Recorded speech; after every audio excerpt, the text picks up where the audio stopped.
Hello friends, ಹೊಸ ವಿಡಿಯೋಗೆ ಸುಸ್ವಾಗತ. ಇವಾಗಷ್ಟೇ ತಮ್ಮನೇಲಿ ನೋಡೋದು ಗೊತ್ತಾಗುತ್ತೆ ಯಾವ್ದ್ರ ಬಗ್ಗೆ ಮಾತಾಡಕ್ಕೆ ಬಂದೀನಿ ಅಂತಂದು. ಇವಾಗಷ್ಟೇ ಬಂದರೆ ಮ್ಯೂಟೆಂಟ್ ರಘು ಅವರು ಅವ್ರ ಅನುಭವನ ಶೇರ್ ಮಾಡ್ಕೊಂಡಿದ್ದಾರೆ. ಇದ್ರ ಬಗ್ಗೆ ನಿಮ್ಮ ಒಪಿನಿಯನ್ ತಪ್ಪದೆ ಕಮೆಂಟ್ ಮಾಡಿ. ಯಾರು ಹೊಸಬ್ರು ಒಂದು ಚಾನಲ್ ನೋಡಿದ್ರೆ ತಪ್ಪದೆ ಸಬ್ಸ್ಕ್ರೈಬ್ ಮಾಡಿ. ಮತ್ತು ಅವ್ರು ಏನು ಹೇಳ್ತಾರೆ ಅಂತ ನೋಡ್ತಾ ಹೋಗೋಣ ಬನ್ನಿ. ಬಿಗ್ ಬಾಸ್ ಮನೆಯಿಂದ ಅಂತೂ ಆಚೆ ಬಂದಾಯ್ತು. ಮನೇಲಿ ಇರುವಾಗ ಅನ್ಕೊಂತ ಇದ್ದೆ ಆಚೆ ಏನೋ ಎಲ್ಲ ಚೇಂಜ್ ಆಗೋಗಿದೆ ಅಂತ. ಬಟ್ ಆಚೆ ಬಂದ್ಮೇಲೆ ಗೊತ್ತಾಯ್ತು ಅದೇ ಲೈಫು, ಅದೇ ಟೆನ್ಷನ್, ಅದೇ ಮೊಬೈಲ್ ಫೋನು, ಅದೇ ಇರಿಟೇಷನ್, ಅದೇ ಟ್ರಾಫಿಕ್ ಎಲ್ಲ ಹಂಗೆ ಇದೆ, ಏನು ಚೇಂಜ್ ಆಗಿಲ್ಲ.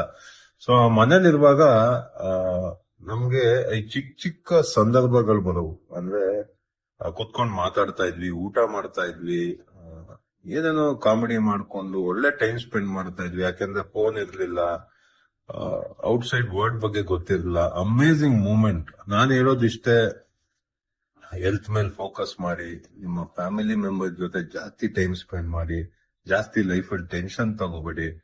ಯಾಕೆಂದ್ರೆ life is not permanent, nothing is permanent.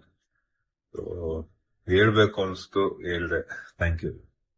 ಏನು ಗುರು ಏನು ಹೇಳಿದ್ರು ಅಂದರೆ ನಿಜ ಅಂದರೆ ನಿಜ. ಇದ್ರ ಬಗ್ಗೆ ನಿಮ್ಮ ಒಪಿನಿಯನ್ ಏನು ಫ್ರೆಂಡ್ಸ್ ಇದ್ದಾರೆ? ಇದ್ರ ಬಗ್ಗೆ ತಪ್ಪದೆ ಕಮೆಂಟ್ ಮಾಡಿ. ಕಾಯ್ತಾ ಇರ್ತೀನಿ. ಯಾರಾದರೂ ಹೊಸಬ್ರು ನನ್ನ ಚಾನಲ್ ನೋಡ್ತಾರೆ ತಪ್ಪದೆ ಸಬ್ಸ್ಕ್ರೈಬ್ ಮಾಡಿ. ಇದೇ ರೀತಿ ಸಪೋರ್ಟ್ ಮಾಡಿ. ಮುಂದಿನ ವಿಡಿಯೋ ಸಿಗೋ ಫ್ರೆಂಡ್ಸ್. Love you all.